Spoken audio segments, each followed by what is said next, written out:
আসসালামু আলাইকুম। কেমন আছেন আপনারা সবাই? আশা করছি সবাই অনেক বেশি ভালো আছেন। সবাইকে আবারও একবার আমন্ত্রণ করছি সাদামাটা রান্নাঘর অ্যান্ড ব্লগসের আরেকটি নতুন ভিডিও দেখার জন্য। আজকে আমি আপনাদের মাঝে মাখা বেলার ঝামেলা ছাড়াই চালের রুটি রেসিপিটি নিয়ে হাজির হয়েছি। ভিডিওটা আমি ইউটিউব দেখে বাসায় প্রথম ট্রাই করলাম। ভাবলাম আপনাদের মাঝে শেয়ার করি। আসলে কি এভাবে চালের রুটি বানানো যায় সেটাই আপনাদের মাঝে শেয়ার করব। এখানে আমি একটা বোল নিয়েছি।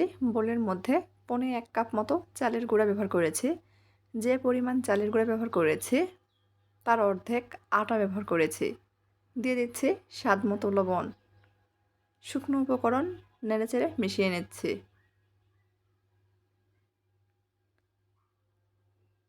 মিশানো হয়ে গেলে এখানে আমি অল্প অল্প করে গরম পানি দিয়ে ব্যাটার তৈরি করে নেব। এভাবে চালের রুটি বানানো যায় কি না আমার সাথে আজকে আপনারাও দেখবেন। তাই ভিডিওটি স্কিপ না করে আশা করছি পুরো ভিডিওটা জুড়ে আমার সঙ্গে থাকবেন।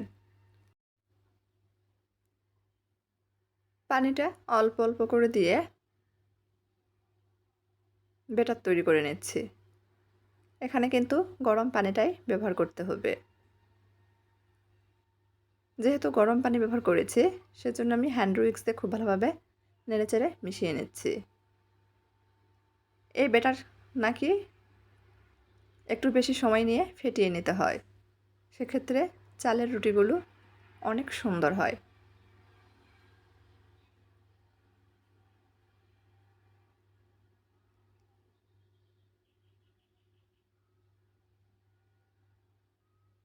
হ্যান্ড উইক্স দিয়ে নেড়েচেড়ে স্মুথ ব্যাটার তৈরি করে নিয়েছি।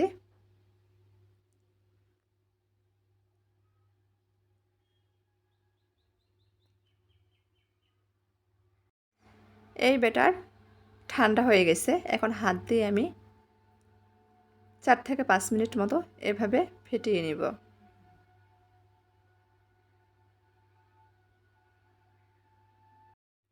এভাবে চালের রুটি তৈরি করতে গিয়ে আমি নিজেই অবাক হয়ে গেছি। কেন অবাক হয়েছি ভিডিও শেষে আপনাদের দেখিয়ে দিচ্ছি। আশা করছি স্কিপ না করে পুরো ভিডিওটা জুড়ে আমার সঙ্গে থাকুন, আপনারাও বুঝতে পারবেন। মোটামুটি 4 থেকে 5 মিনিট সময় নিয়ে আমি হাত দিয়ে এভাবে ব্যাটারটা খুব ভালোভাবে ফেটিয়ে নিয়েছি।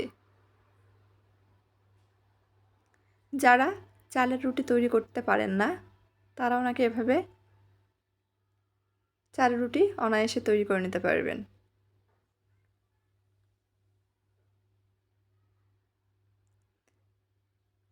ব্যাটার খুব ভালোভাবে ফেটিয়ে নেওয়া হয়ে গেছে। ঢেকে রেস্টে রেখে দিচ্ছি প্রায় 20 থেকে 25 মিনিটের জন্য। 25 মিনিট পর চালের গুঁড়া কিন্তু খুব ভালোভাবে ভিজে গিয়েছে।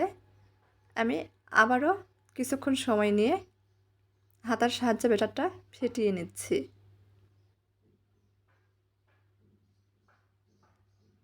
এই ব্যাটার এখন একটু গাঢ় আছে। এখানে আমি আবারও কিছুটা গরম পানি ব্যবহার করেছি।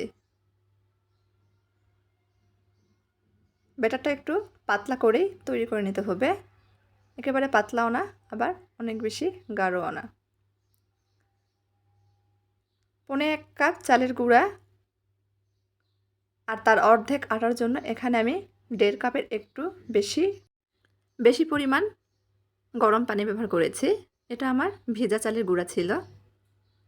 পানির পরিমাণটা কম বেশি লাগতে পারে। ব্যাটারের ঘনত্ব দেখিয়ে দিচ্ছি। ঠিক এরকম ঘনত্বের ব্যাটার তৈরি করে নিতে হবে। তো চলে যাচ্ছি রুটি তৈরি করতে। চুলার উপর ফ্রাই প্যান বসে দিয়েছি। ফ্রাই প্যান ধোয়া ওঠা গরম করে নিয়েছি। সামান্য পরিমাণ তেল দিয়েছি। টিস্যু দিয়ে পুরো ফ্রাই প্যান মুছে নিয়েছি। ফ্রাই প্যানে কিন্তু কোনো প্রকার তেল রাখা যাবে না। তেলটা আমি টিস্যু দিয়ে মুছে নিয়েছি। তৈরি করে রাখা ব্যাটার থেকে 2 হাতা মতো ব্যাটার ফ্রাই প্যানে দিয়ে দিচ্ছি। হাতা দিয়ে গোল শেপ দিয়ে নিচ্ছি। রুটির মতো করে শেপ দিয়ে নিচ্ছি। কিছুক্ষণের মধ্যেই দেখা যাবে রুটির উপরটা শুকিয়ে আসছে, রুটিটা নিচে থেকে উঠিয়ে আসছে। এ পর্যায়ে উল্টিয়ে দিচ্ছি।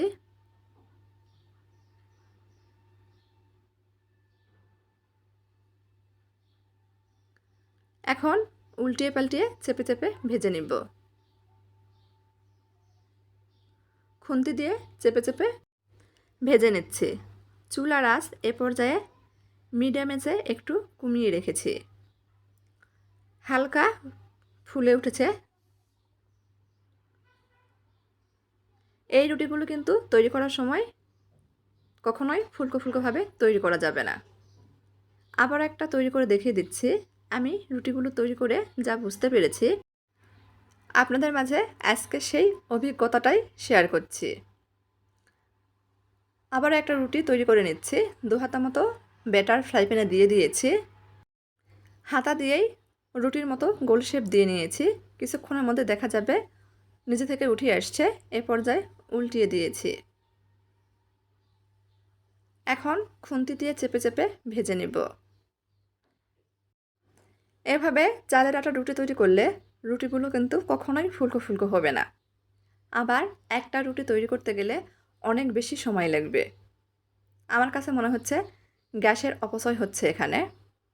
অনেক বেশি গ্যাস ব্যবহার হচ্ছে। সময়টা কিন্তু অনেক বেশি লাগছে। তো চেপে চেপে রুটিগুলো ভেজে নিয়েছি। আপনাদের দেখিয়ে দিচ্ছি। এই যে সবগুলো ভেজে নিয়েছি। এগুলো রুটি নাকি পিঠা আপনারাই বলেন। তবে রুটিগুলো কিন্তু অনেক নরম তুলতুলে হয়েছিল, যেহেতু এখানে আটা ব্যবহার করেছি। ওই যে ভিডিওর প্রথমে বলেছিলাম যে আমি এভাবে রুটি তৈরি করতে গিয়ে অবাক হয়েছি। কেন অবাক হয়েছি সেটা বলি। রুটিগুলো তৈরি করতে কিন্তু অনেক বেশি সময় লেগেছে। রুটিগুলো ফুলকো ফুলকো হয় নাই। তবে হ্যাঁ, নরম তুলতুলে হয়েছে, যেহেতু আটা ব্যবহার করেছি। যারা চালের আটা রুটি তৈরি করতে পারেন না তারা এভাবে তৈরি করে নিতে পারেন। তবে আমার ক্ষুদ্র অভিজ্ঞতা থেকে বলছি, এভাবে তৈরি করার থেকে রুটি বেলে ভেজে নেওয়া অনেক ভালো। শুধু শুধু গ্যাসের অপচয়, সময়ের অপচয়। তো ভিডিওটা ভালো লাগলে চ্যানেলটি সাবস্ক্রাইব করে পাশেই থাকবেন। সবাই ভালো থাকবেন। আল্লাহ হাফেজ।